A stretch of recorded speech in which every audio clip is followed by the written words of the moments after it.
आसिफ शेख साहब, मेरे साथ आज जो शमूलियत की है मोहित कुरैशी साहब, मुख्तार ठेकेदार साहब, अतीक मुकादम साहब और कलीम मुकादम साहब, मेरे बड़ी करीबी दोस्त मोहम्मद कासिम चमड़े वाले साहब, अलील भाई और जितने सारे साथी आज मेरे साथ आए हैं, मैं यकीन दिलाता हूँ उनको कि मैं आसिफ शेख साहब के साथ आया हूँ, शेख आसिफ साहब के साथ तो बहुत सोच समझ करके आया हूँ। इंशाल्लाह शेख आसिफ साहब मुझको निराश नहीं करेगी और मैं आप लोग को निराश नहीं करूँगा इंशाल्लाह। बोलना तो बहुत कुछ है लेकिन आज हालात नहीं है और मौका नहीं है शायद। मैं पार्टी क्यों छोड़ा, बस वो दो लफ्ज़ बोल करके मैं अपनी बात इंशाल्लाह खत्म करूँगा।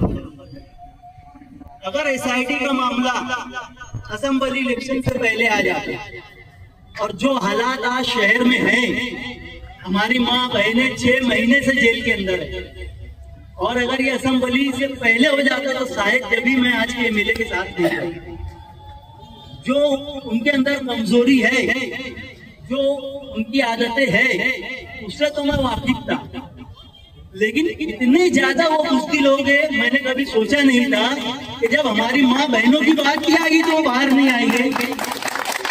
जब आज 6 महीने से आज हमारे घर का अगर एक आदमी जेल में होता है, पूरी खानदान की नींद साहब हराम हो जाती है। आज हमारे शहर की माँ बहनें जो है 6-6 महीने से वो आदमी के एक भी ऐसे पल का एहसास नहीं है कि उनकी फैमिली या उनकी खानदान वालों के ऊपर क्या गुजर रही होगी। जब मैंने 6 महीने में ये हालात देखे, हालात तो मैं तुरंत ही देख रहा था। जब पहली बार गिरीश सुमैया मालेगांव आ रहे थे तो मैंने आज के एमएलए को बोला कि मुफ्ती साहब वो कोई पद अधिकारी नहीं है, वो एक आम आदमी है, अपन गेट पर खड़े रहेंगे और उसको बोलेंगे कि तू कैसे पेपर चेक करने के लिए आया है। तो उनके साथ एक पेंडुल रहता, पेंडुल इतना ही बड़ा है वो बोलता कि 1,09,000 वोट तो बोले उनको भी मिली ना। तो मैं बोला भैया जीत के तो अपन आए ना, जिम्मेदारी किसकी है, अपनी है कि उनकी है। लेकिन वो कम बुज़दिल है, उनके आसपास के लोग उसको और ज्यादा बुज़दिल बना देते। 2 लफ्ज़ बोल करके मैं अपनी बात खत्म करूंगा। एसआईटी का मामला हुआ, जिस तरीके से आसिफ शेख साहब ने पूरे शहर में तो लोगों की मदद की, जबकि इनका कोई राइट नहीं था। ये चाहते तो छोड़ देते, अक्सर लोग इलेक्शन हारते ना भैया, 2-2 साल दिखते उठते नहीं है ना। लेकिन आसिफ साहब ने अगले ही 8-10 दिन से वापस अपने लोगों में आ गए और जो शहर के लिए वो काम करते, उनका जो मिजाज है, उनके वालिद साहब और मेरे उस्ताद शेख रशीद साहब ने जो हमको सिखाया है, बिल्कुल उसके वही रास्ते पे वो चले। जब मैंने हालात देखा, जैसे घर में बाप नहीं होता तो पूरा घर यतीम लगता है। शहर में अगर कमजोर एमएलए तो पूरा शहर यतीम है, यतीम के जैसा ये शहर हो गया है। पूरा शहर की उम्मीदें जो है वो शेख आसिफ साहब की तरफ लगी हुई है, सारे लोग की नजरें जो है शेख आसिफ साहब की तरफ देख रही है और कहीं ना कहीं अल्लाह के फजल करम से वो हर एक कोशिश कर रहे हैं जो वो कर सकते। और मैं समझता अल्लाह की तरफ से कोई बात होगी। 162 वोट कोई मायने नहीं रखती।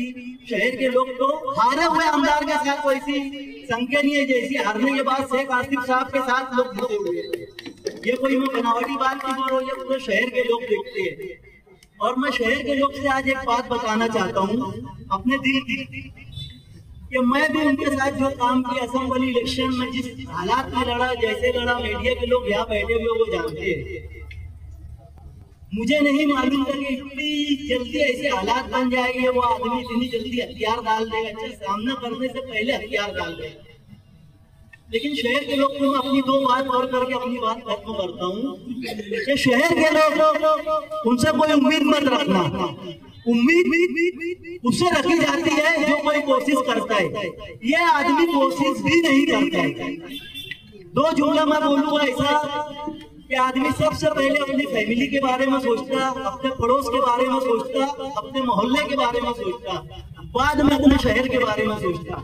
लेकिन आज के जो हमारे एमएलए ये इतने नाकारा है कि इन्होंने अपने राजकारण के लिए, अपनी सियासत के लिए 2007 से इन्होंने अपनी बहन का इस्तेमाल किया। निकाह नहीं हुआ, ये शरीयत की बात करते, ये इस्लाम की बात करते। शुरुआत कहाँ से होती? हमेशा शेख रशीद साहब एक बात बोला करते थे, इश्क़ करने को अपने घर से करो। और जो लोग उनके साथ जुड़े हुए तो ये बात को जानते हैं, जो आदमी ने अपनी बहन का निकाह नहीं किया कि आगे अगर कोई शोहर कैसा मिल गया इसको कैसा नहीं, मेरा प्रचार कौन करेगा, अपने प्रचार के लिए उन्होंने अपनी बहन का भी इस्तेमाल किया। जो आदमी अपने घर के लिए कुछ नहीं कर सकता, जो आदमी अपने भाइयों के लिए नहीं कुछ कर सकता, जो आदमी अपने बच्चों के लिए कुछ नहीं कर सकता, उससे फिर शहर के लिए उम्मीद लगाना क्या बात है, आप लोग समझते हैं। उनसे कोई उम्मीद नहीं लगाना है आज के एमएलए से।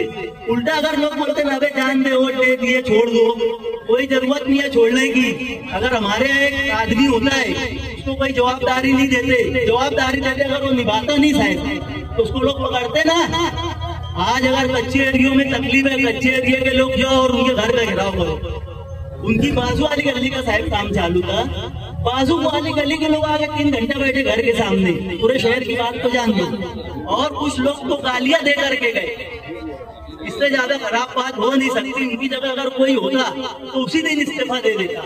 बोलना बहुत कुछ है, आगे इलेक्शन डिक्लेयर होएगा, बड़े मंच लगेंगे, आसिफ साहब के मशवरे से इंशाअल्लाह फिर आगे और बातें होगी। अस्सलाम वालेकुम। डायमंड कारपेट हमारे वहाँ ग्रास रेलवे वाला कारपेट विलस्पन कंपनी का पायदान हेटलोन रेगजिन होलसेल रेट में तमाम अशिया हमारे वहाँ दिए जाती है। हमारा पता याद रखे, सकावत होटल के पीछे आबिद सोडा के बाजू में हजार खोली मालेगांव।